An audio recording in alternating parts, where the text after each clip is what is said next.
नीतीश कुमार द्वारा वृद्धा पेंशन में की गई बढ़ोतरी महज चुनावी घोषणा है। उन्हें पहले इसे 400 से बढ़ाकर 1100 रुपये करना क्यों नहीं याद आया। जन स्वराज सरकार बनने के बाद दिसंबर 2025 से पेंशन बढ़ाकर 2000 रुपये दी जाएगी। किशोर कुमार, मुंगेर। जन स्वराज पार्टी के प्रदेश चुनाव अभियान समिति के अध्यक्ष और पूर्व विधायक किशोर कुमार मुन्ना आज प्रमंडलीय चुनाव समिति की बैठक में भाग लेने मुंगेर पहुंचे। उन्होंने बताया कि चुनाव अभियान समिति ने पूरे राज्य को 12 प्रमंडलों में बांटा है, जिसमें बांका, भागलपुर, जमुई और मुंगेर जिले को मिलाकर एक प्रमंडल बनाया गया है। चुनाव समिति का उद्देश्य हर सीट के लिए रणनीति बनाना है ताकि पार्टी के उम्मीदवारों को अधिक से अधिक सीटों पर सफलता मिले। चुनाव अभियान समिति के सदस्य क्षेत्रों में जाकर विधानसभा प्रत्याशियों के लिए प्रचार करेगी और जनसभाएं भी करेगी। साथ ही जन स्वराज के 5 मुख्य संकल्पों को घर घर तक पहुंचाएगी।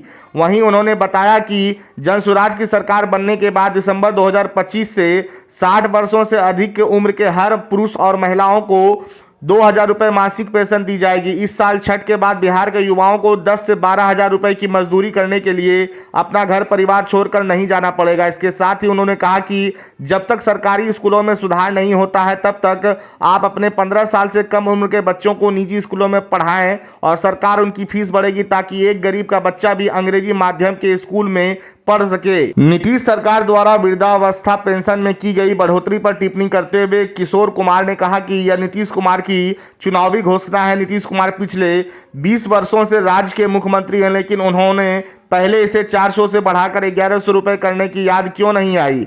जन स्वराज और प्रशांत किशोर पिछले 2-2.5 वर्षों से लगातार कह रहे हैं कि महंगाई के इस दौर में नीतीश कुमार पेंशन में महज 400 रुपये की भीख दे रहे हैं। जन स्वराज का वादा है कि दिसंबर 2025 से जब हमारी सरकार बनेगी तो वृद्धावस्था पेंशन को बढ़ाकर 2000 रुपये कर दिया जाएगा। जन स्वराज की घोषणा से घबराकर नीतीश कुमार ने आज पेंशन को बढ़ाकर 1100 कर दिया है, इसलिए पेंशन में बढ़ोतरी जन स्वराज की जीत है। कार्यक्रम में प्रमंडल चुनाव समिति संयोजक अमित विक्रम, प्रमंडल चुनाव समिति संयोजक राकेश यादव, सदस्य संजय सिंह, निरंजन निषाद, समीर मधुकर, पंकज झा, काशीनाथ चौधरी एवं जिला मुख्य प्रवक्ता कुंवर चंद्रेश समेत पार्टी के नेता और कार्यकर्ता मौजूद थे। हर के खाते में 10 तारीख को जाएगा। ये मैं मानता हूं कि ये जन स्वराज का जीत है।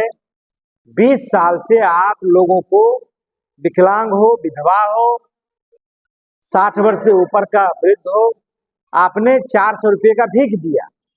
इस बात को जब प्रशांत किशोर जी अपनी पदयात्रा शुरू किए थे और गांव में जब वो लगभग बहुत गांव घूमे, 5000 गांव घूमे, तो लगा कि सबसे खराब हालत उन लोगों की है जो गांव में है, जो वृद्ध है, जो विधवा है, जो विकलांग है, जो 60 वर्ष से हो ज्यादा उम्र के हैं, जिनका बाल बच्चा रोजी के लिए, मजदूरी के लिए दिल्ली, पंजाब, हरियाणा चले गए हैं। सबसे खराब हालत उन्हीं का है, तो उनको 2000 रुपया देंगे। तो सरकार जो आज 1100 रुपया घोषणा की है, मैं मानता हूँ ये जन स्वराज का दबाव है, प्रशांत किशोर जी का लगातार ये कोशिश है, इसलिए उनको 1100 रुपया दिया गया है। लेकिन एक तरह से मैं मानता हूं कि ये नीतीश कुमार का चुनावी घोषणा है, जुमला है। लेकिन एक बात आप मानिए कि प्रशांत किशोर जी ने जिन सवालों को लेकर आज के चुनाव में किसी का मुद्दा पलायन नहीं होता था, लेकिन अब जिनके माँ बाबूजी के राज में पूरा उद्योग धंधा चौपट हो गया था, वो भी अब पलायन की बात करते हैं। ये प्रशांत किशोर जी का देन है, ये दूसरे लोगों का देन नहीं है। प्रशांत किशोर जी ने कहा कि भाई शिक्षा, रोजगार, भूमि, पूंजी, पलायन, लोगों को रोजी रोजगार, ये प्रशांत जी का था। अब दूसरी पार्टी भी मजबूर होके प्रशांत किशोर जी का नकल उसको करना पड़ रहा है, और नीतीश कुमार भी जो आज किए हैं वो प्रशांत जी का डर से, भय से और नकल। अब बीजेपी के नेता भी कह रहे हैं कि 20 साल से आप सत्ता में हैं, डबल इंजन की सरकार है, 11 साल से मोदी जी है, राज्य में भी, केंद्र में भी। आप जब 17 साल में बिहार में भाजपा और जदयू साथ रही और 11 साल से दिल्ली में भी आप राज्य में है, केंद्र में भी है, तब तो आपने पलायन को रोका नहीं। कल इतना बड़ा झूठ उन्होंने बोला है कि 4 करोड़ लोगों को रोजगार हमने दिया है। ये बता दीजिए कि कितने लोगों को रोजगार दिया है। प्रधानमंत्री जी सफेद झूठ बोले हैं। यदि रोजगार देते तो प्रधानमंत्री जी को चुनाव में वोट मांगने के लिए आना नहीं पड़ता। प्रधानमंत्री कब आ रहे हैं? सिर्फ चुनाव में आते हैं। जिस प्रदेश में चुनाव होता है उसी में प्रधानमंत्री जाते हैं। तो यहाँ लोगों के साथ धोखा किया है। इन्होंने क्या कहा था याद कीजिए। इसी जहां गए थे चंपारण में, सिवान में जहां गए थे, वहीं बगल में चीनी मिल है। कहते कि अगले बार 2014 में कहते अगले बार जब आएंगे तो इस चीनी मिल को चालू करेंगे, इसी के चीनी से चाय पिएंगे। आज वो चीनी मिल एक एक धूर करके बिक गया। और बेचने वाला कौन? NDA government. खरीदने वाला कौन? हर एक भारतीय जनता पार्टी का सभी नामी लोग, पूंजीपति लोग खरीद लिया है। तो भाई उद्योग खुला नहीं। और जब चुनाव आता है तब वो आते हैं, और आते हैं तो क्या करते हैं? वो भी कोई कृपा नहीं करते हैं। इसी जनता के पैसा से, उसके संसाधन से रैली करते हैं, सरकारी रैली के नाम पर अपना प्रचार करते हैं।